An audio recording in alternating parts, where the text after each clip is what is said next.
I want to share with you how to reach your goals. I think the Bible is the greatest motivational book ever been written. Now I want you to repeat after me, please. We got to recondition our minds first. Let us say together, good things are supposed to happen to me.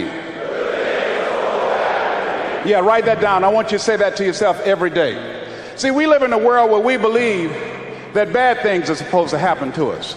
I remember at a point in my life, Bishop, when things are going good for me, and I said, this is too good to be true. Something is bound to happen. Guess what? It did. Thou shalt decree a thing that shall be established unto you and shall accomplish that whereunto it has been sent. Watch your words.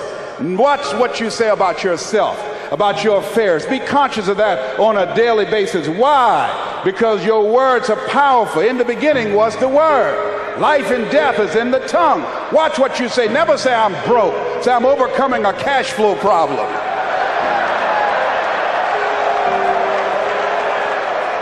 Claim what you want, not what you don't want. So affirm, good things are supposed to happen to me, and begin to believe that. Begin to expect that. Now, I was talking to my oldest son, Calvin. We were going for a walk. And I said, Calvin, do you want to be successful? He said, yes, sir, Dad. It's okay. We kept on walking. Then I stopped and I looked him in the eyes. This is my namesake, my junior. I said, Calvin, we're looking at each other eye to eye now. Do you expect to be successful? Given the fact that you are a single parent of 2 kids, given the fact that you decided not to go to college to further your education, given the fact that you are very talented, but you're behind on your dreams and your bills, do you expect, based upon your performance, based upon what you produce at this point in time in your life, do you expect to be successful? And Calvin got quiet. Because see, if you ask most people at the Manpower Conference, do you want to be successful? Do you want to live a life of productivity? Do you want to live a life of contribution? Do you want to be a better father? Do you want to have your own business? Are there dreams you want? Everybody will say yes. But see, want shows up in conversation. Expectation shows up in behavior.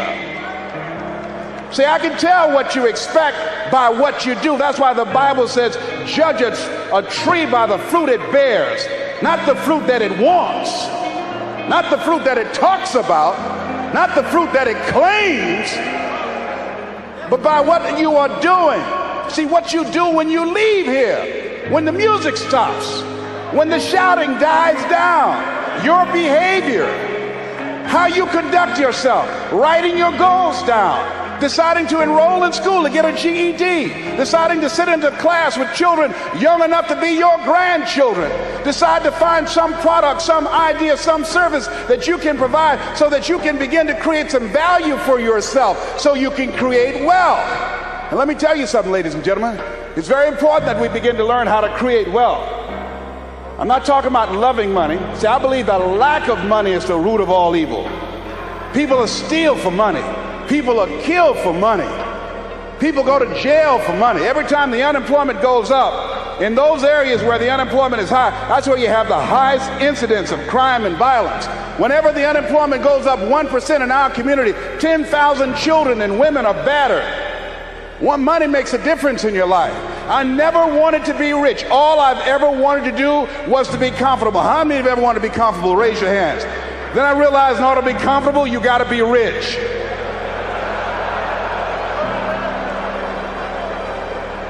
An old friend of mine, Zig Ziglar, said, people say money won't make you happy, but everybody want to find out for themselves.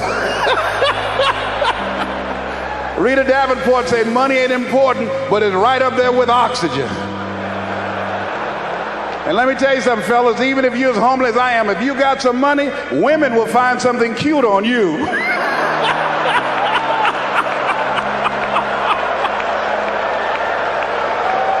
He got earlobes like Denzel, honey.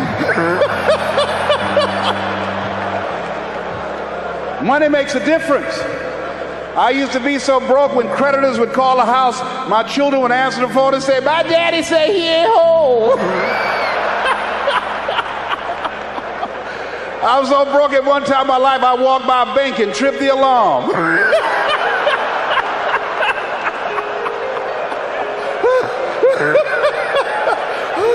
I tell you, poverty sucks. You hear me? Repeat after me, please. I'll never be broke again.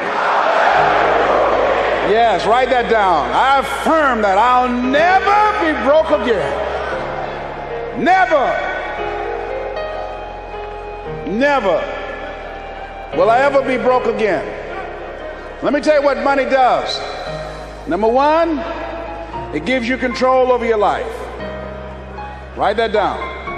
Number two, it gives you options. Three, it allows you to live a life of contribution, to contribute to things that you feel strongly about. Like this ministry and the work of Project 2000 will be doing to change the lives of young people. Bishop Jake's vision is if we can have Little League football teams and baseball teams and basketball teams, then we can have Little League dermatologists and cardiologists and endocrinologists. So he's now establishing an institution, Project 2000, to give our young people the methods and the techniques to reinvent themselves as we go into the next millennium. And this era that Peter Drucker calls the era of the 3 C's: accelerated change, overwhelming complexity, and tremendous competition. So here's the first step to accumulating wealth. If you expect to do it, write this down. You must be willing to do the things today others won't do, in order to have the things tomorrow others won't have. That's why the book of life said the road to life is straight and narrow, and few there be that find it, because few there be that are willing to do the things today others won't do, in order to have the things tomorrow others won't have. What are the things that others won't do? Number one, make discipline a major force in your life. How many of you know if you'd have been more disciplined, you'd be further along to reach your goals right now? Socrates said the undisciplined life is an insane life. The road to life is straight and narrow, because few there be that are willing to discipline themselves. Here's something else that most people won't do. Make it okay to fail. A lot of people, 85% of people, allow their fear of failure to outweigh their desire to succeed. Repeat after me, please. Anything that's worth doing is worth doing badly. Yeah, see, anything is worth doing right, as we have been taught, if you know how to do it. But if you don't know how to do it, it's worth doing badly until you get it right. Now write this down. You don't have to be great to get started, but you have to get started to be great. The first time I stood up to speak, I stood up and my mind sat down. I looked at the audience and I panicked. I had to introduce a play at school. We're about to start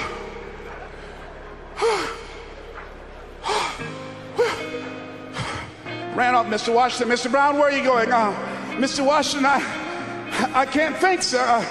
I don't know. Did you rehearse? Yes, sir, I did. Well, what's wrong? Why did you say your lines? I don't know, sir. I got up there and I looked at him and everything left me. Let me do it another day, please, sir. No, go back out there, Mr. Brown. Mr. Washington, I'll mess up, please, sir. Don't send me out there now. I'll mess up. Mr. Brown, if you run now, you will always be running. Anything that's worth doing is worth doing badly until you get it right. Why are you moving like that? I got to go to the bathroom, sir. Mr. Brown, go back out there. Yes, sir.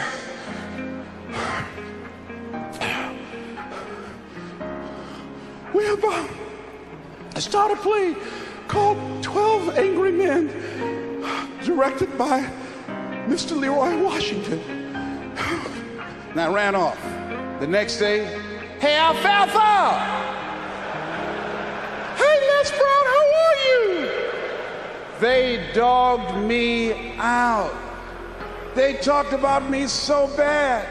The next time another event came up, Mr. Washington, Mr. Brown, you're up. I said, no, Mr. Washington. Everybody says, no, not him. I said, they're right, Mr. Washington, not me. He said, Mr. Brown, you are up. Yes, sir.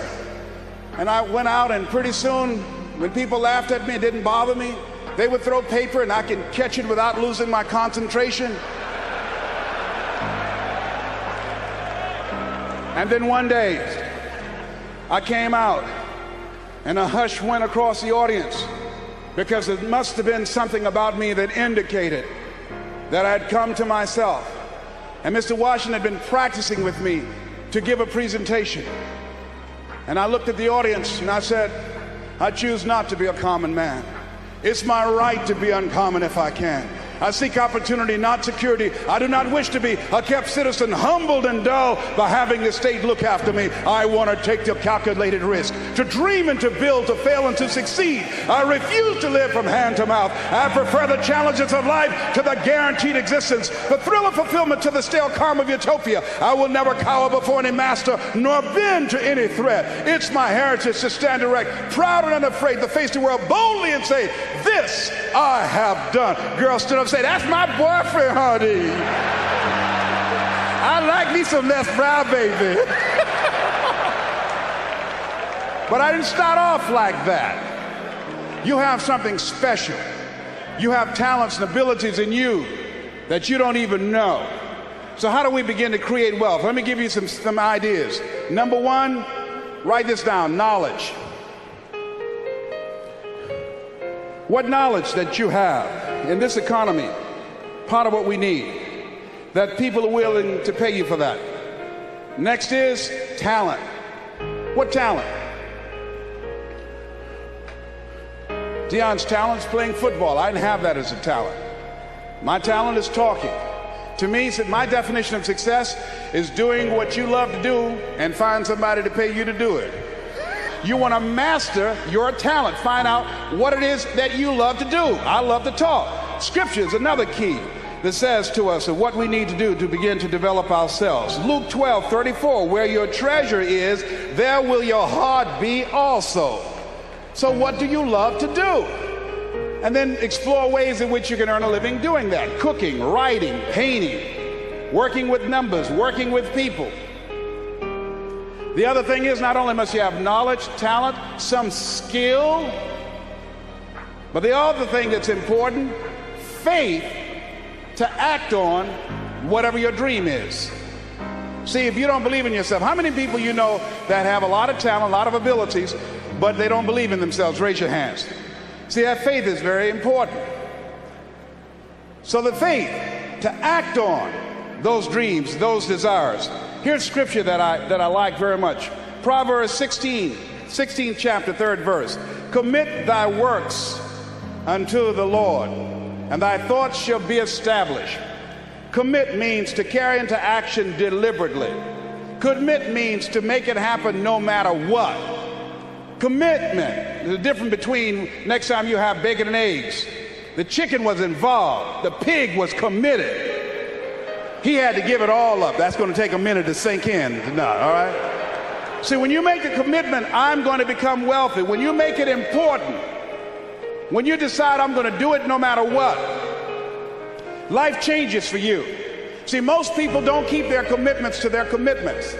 That's why they lead lives of poverty, lives of misery, lives of unhappiness. Socrates said the uncommitted life isn't worth living. So part of what you must do, whatever commitment, whatever covenant you make with God while you're here, to go back to be a better father, to go back to make a difference in the community, to go back to change your life, to decide not to ever to use drugs or alcohol again, to decide that you're going to begin to recreate yourself, that you're going to be reborn to a new state of consciousness. Whatever commitment that you make, keep your commitment to your commitment. No matter what. If it's hard, then do it hard. But keep your commitment to your commitment.